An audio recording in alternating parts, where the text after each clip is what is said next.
you'll never finish. So do what you feel passionate about. Take chances.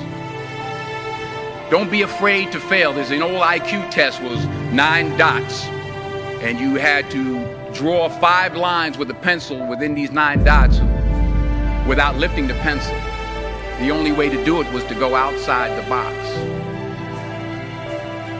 Don't be afraid to think outside the box. Don't be afraid to fail big, to dream big. But remember, dreams without goals are just dreams. Reggie Jackson struck out 2,600 times in his career, the most in the history of baseball. But you don't hear about the strikeouts. People remember the home runs. Fall forward. Thomas Edison conducted 1,000 failed experiments. Did you know that? I didn't know that.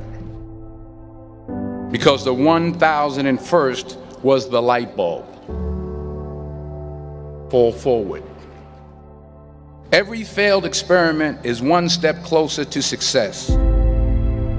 You've got to take risks, and I'm sure you've probably heard that before, but I want to talk to you about why that's so important. You will fail at some point in your life. Accept it. You will lose. You will embarrass yourself. You will suck at something. There's no doubt about it. And I know that's probably not a traditional message for a graduation ceremony, but hey, I'm telling you, embrace it, because it's inevitable.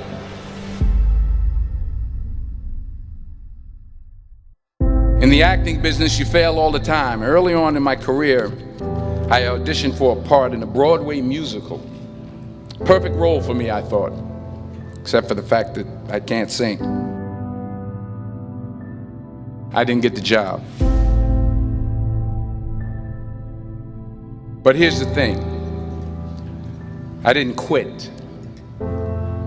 I didn't fall back. I walked out of there to prepare for the next audition, and the next audition, and the next audition. I prayed.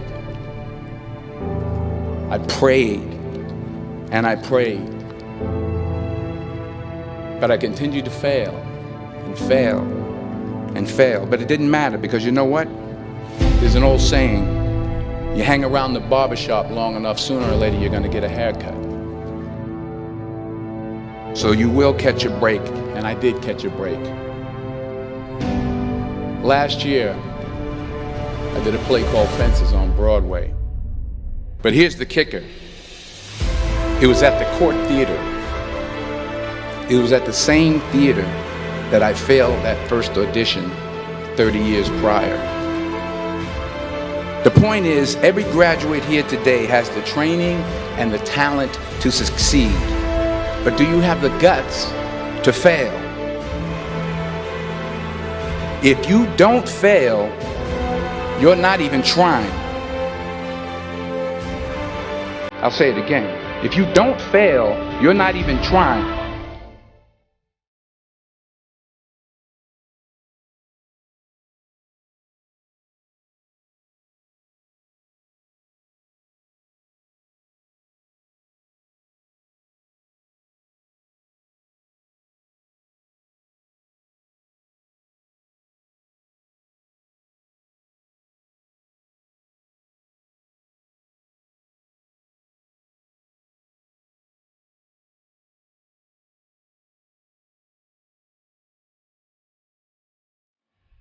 They say we came to you because you could have brought us to life, they say. And now we have to go to the grave together.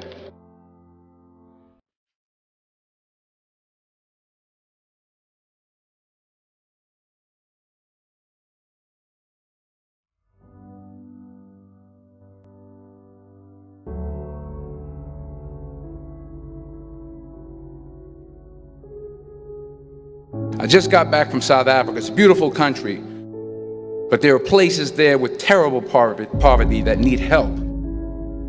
And Africa is just the tip of the iceberg. The Middle East needs your help. Japan needs your help. Alabama needs your help. Tennessee needs your help. Louisiana needs your help. Philadelphia needs your help. The world needs a lot, and we need it from you. We really do. We need it from you young people. I mean, I'm not speaking for the rest of us up here, but I know I'm getting a little grayer. We need it from you, the young people, because remember this. You got to get out there. You got to give it everything you got, whether it's your time, your talent, your prayers, or your treasures. What are you going to do with what you have? I'm not talking about how much you have. Some of you are business majors. Some of you are theologians, nurses, sociologists. Some of you have money. Some of you have patience. Some of you have kindness. Some of you have love. Some of you have the gift of long suffering. Whatever it is, whatever your gift is, what are you going to do with what you have? All right, now here's my last point about failure. Sometimes it's the best way to figure out where you're going. Your life will never be a straight path. I began at Fordham University as a pre-med student.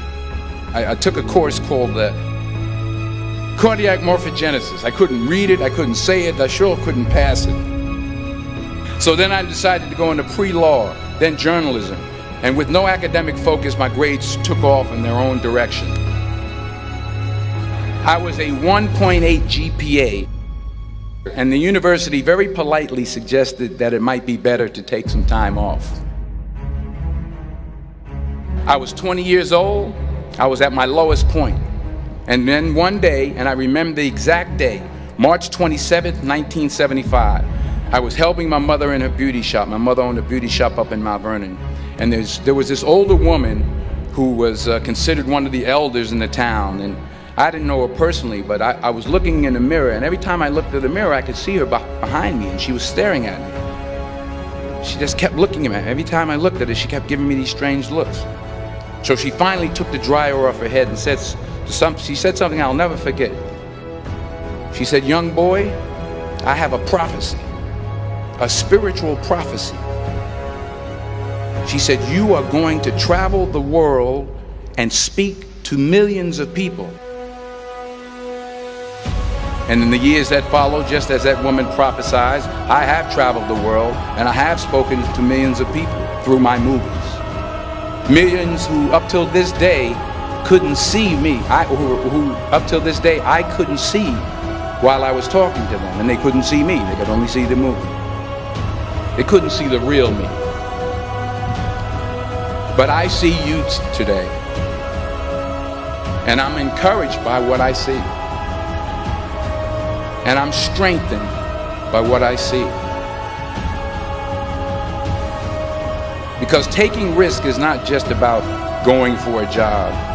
It's also about knowing what you know and what you don't know. It's about being open to people and to ideas.